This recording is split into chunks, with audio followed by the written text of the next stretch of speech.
Una fiebre es algo que casi todas hemos experimentado. Es esa señal de alarma, ¿no? Del cuerpo que dice, aquí dentro se está librando una batalla. Totalmente. Una batalla. Generalmente, pues, dura unos días, tomamos algo y la vida sigue. Pero ¿qué pasa cuando esa batalla se extiende por semanas? Uf. El termómetro no cede y ni los médicos más experimentados logran ponerle nombre al enemigo. Exacto. Hoy nos vamos a adentrar en uno de los grandes enigmas de la medicina, la fiebre de origen desconocido, o FOD. Justamente.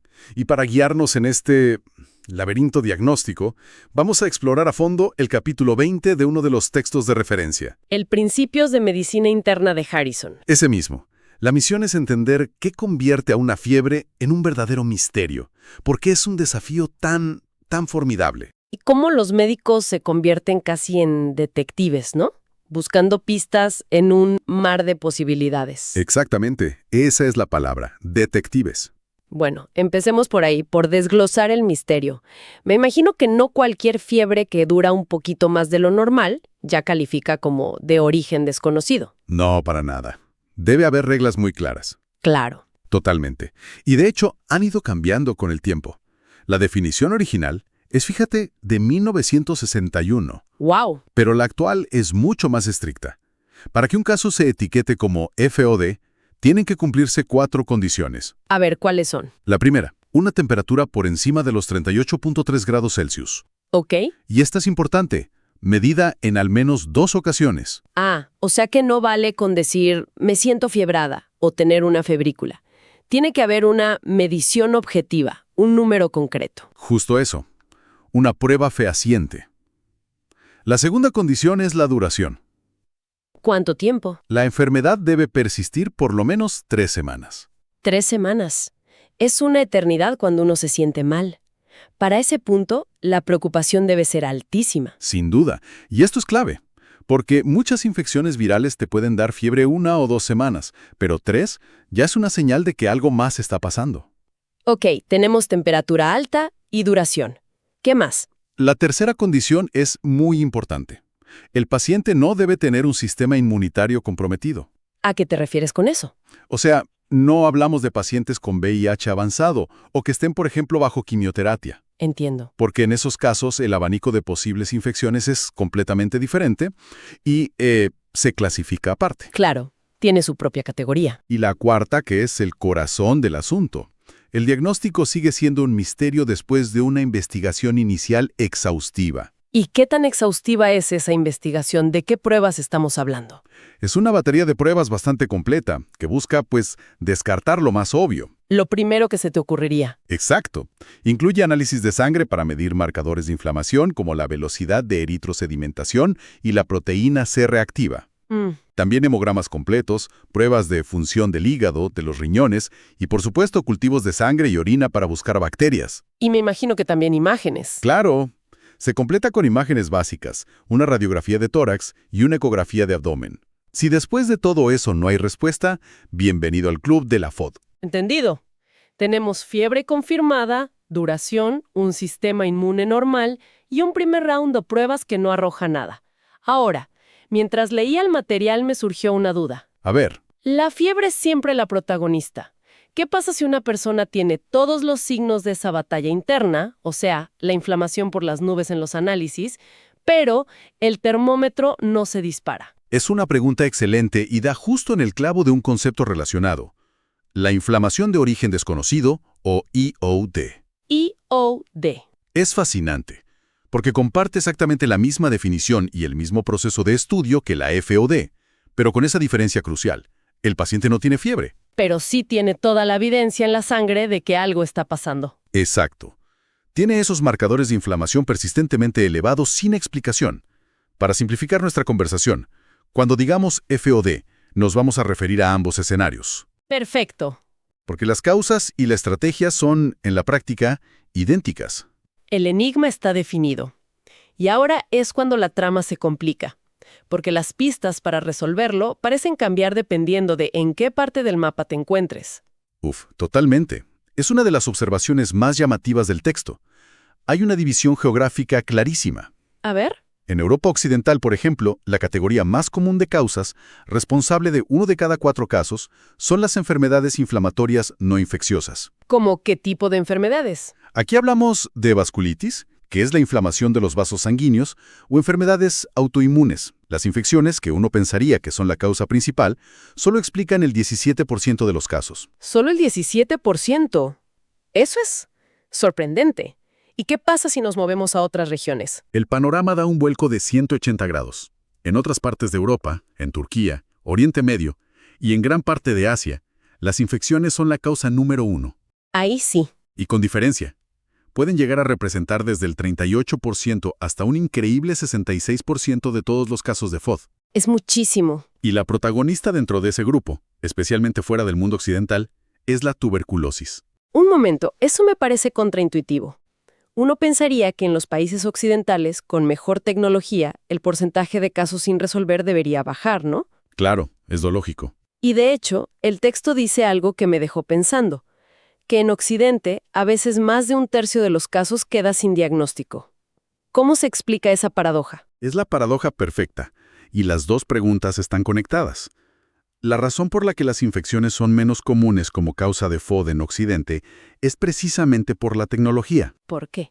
Herramientas como la tomografía computarizada, el TC, o las ecografías son tan buenas y tan accesibles que detectan abscesos, tumores o focos infecciosos ocultos mucho antes. Los cultivos de sangre también son más rápidos, más efectivos. O sea que las herramientas modernas resuelven los casos fáciles o intermedios tan rápido que ya no llegan a cumplir el criterio de las 3 semanas de misterio. Exactamente. Y eso nos lleva a tu segunda pregunta. El alto número de casos sin diagnóstico en Occidente es la consecuencia directa de esto. A ver. Como nuestras herramientas son mejores, solo los casos más complejos, más atípicos y verdaderamente difíciles llegan a calificar como FOD. Lo que nos queda es literalmente lo más misterioso de lo misterioso. Entiendo. Pero aquí viene la parte tranquilizadora. Se ha observado que la gran mayoría de esos pacientes con FOD, sin un diagnóstico final, evolucionan bien. ¿Ah, sí? Sí, la fiebre, en muchos de ellos, simplemente se desvanece con el tiempo. Eso cambia por completo la perspectiva. Que no encontrar la causa no significa necesariamente un mal pronóstico. Para nada.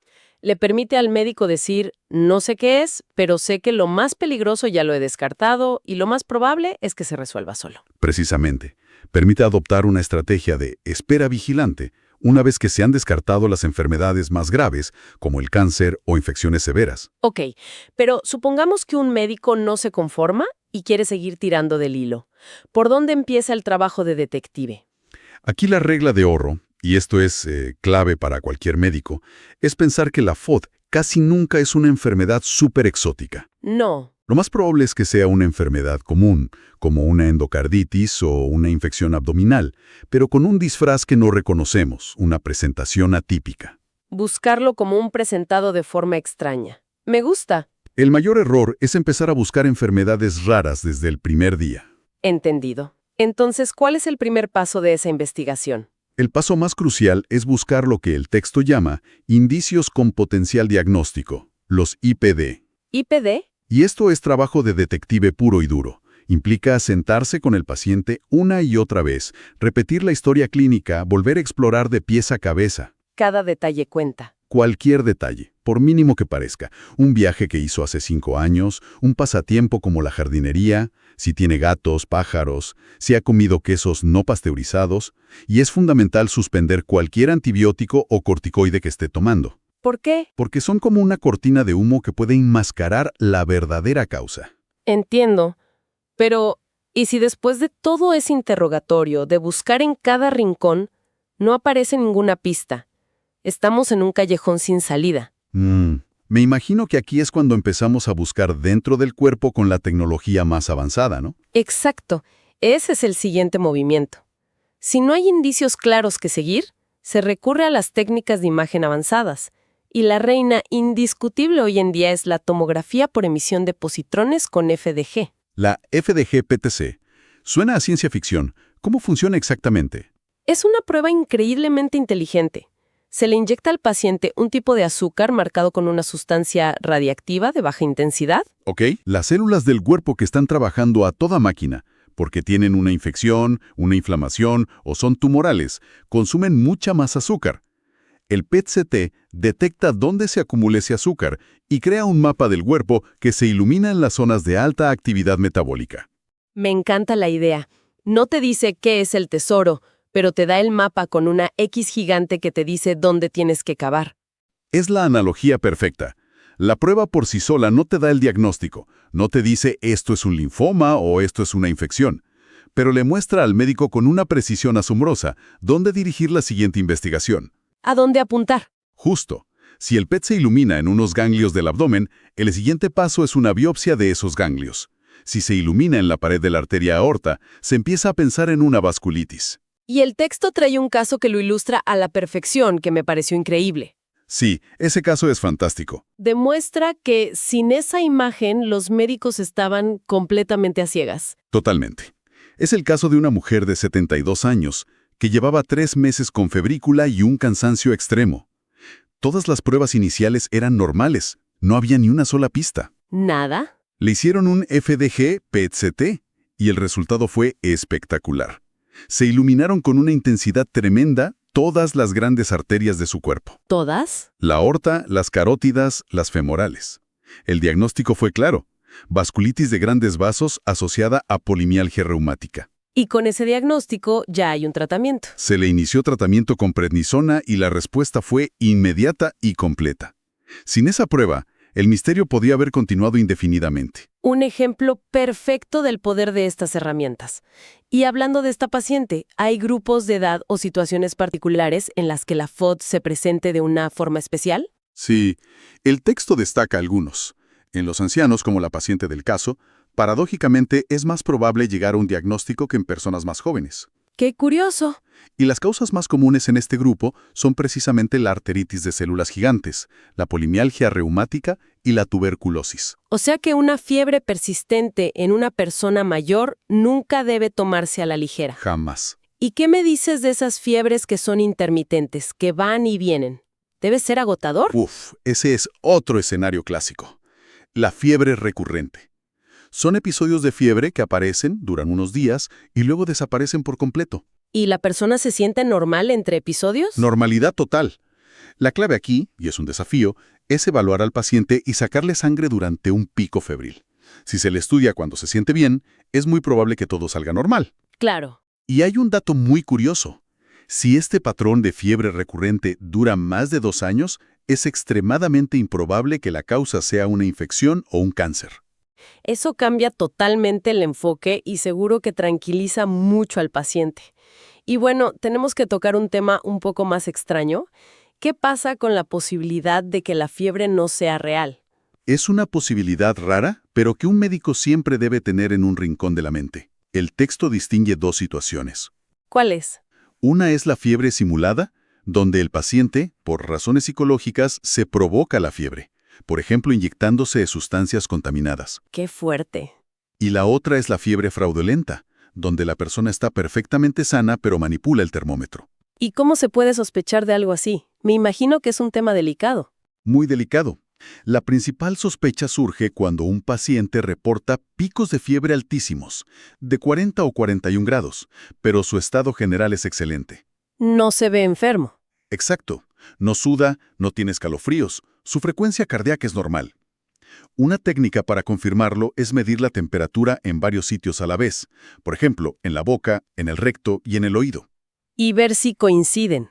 Si hay una discrepancia muy grande, es una señal de alerta. Entendido. Entonces, si unimos todas las piezas, queda claro que la fiebre de origen desconocido es uno de los mayores desafíos de la medicina. Un recordatorio de que a pesar de toda la tecnología, el diagnóstico sigue siendo un arte. Totalmente.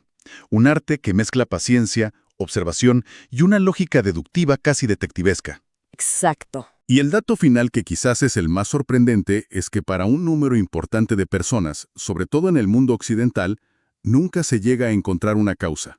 Nunca. Pero, y esto hay que recalcarlo, el pronóstico para la mayoría de ellos es excelente. La fiebre a menudo desaparece por sí sola, como vino. La mortalidad asociada a la FOD ha caído en picado.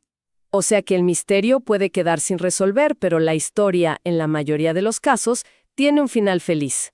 En la gran mayoría, sí. Y esto nos deja con una idea fascinante para reflexionar, que se esboza al final del capítulo. Sí. Se habla del uso de pruebas terapéuticas en casos muy persistentes y sin diagnóstico. Es decir, probar un tratamiento muy específico para ver qué pasa. Como un tratamiento a ciegas. No exactamente, a ciegas. Por ejemplo, si se sospecha una enfermedad autoinflamatoria, se puede probar un fármaco que bloquee una molécula específica de la inflamación, como la interleucina 1. Y ver si funciona. Exacto. Y esto abre una puerta a un cambio de paradigma. ¿En qué sentido? Nos plantea una pregunta para el futuro. ¿Y si el diagnóstico de estas enfermedades misteriosas no consistiera solo en encontrar la causa, sino en ver a qué tratamiento específico responde el paciente? Ujú. Y a partir de esa respuesta, deducir cuál es el mecanismo biológico que está fallando. Justo, es darle la vuelta por completo. Dejar de preguntar ¿qué lo causa? Para empezar a preguntar ¿qué lo apaga? Sería usar el tratamiento no como el final del camino, sino como una herramienta más de diagnóstico. Exactamente. Es un enfoque que nos lleva de la simple observación a la intervención como clave para resolver los misterios más profundos que aún guarda el cuerpo humano.